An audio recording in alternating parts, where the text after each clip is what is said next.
Ask مفتی طارق مسعود۔ کیا لڑکیوں کو بالغ ہونے کے بعد برقع پہننا ضروری ہے جبکہ اس کی عمر صرف 11 سال ہے؟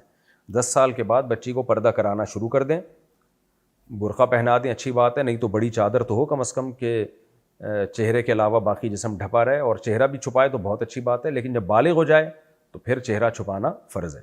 10 سال کی بچیوں کو حجاب کا حکم دینا چاہیے، دینے شریعت میں ہے کہ جب بچہ 10 سال کا ہو جاتا ہے نا تو پھر اسلامی حکام کا اس کو پابند بنانے کی ذمہ داری یا ماں باپ کی ہے، بلکہ اس میں سختی کرنے کی بھی اجازت ہے۔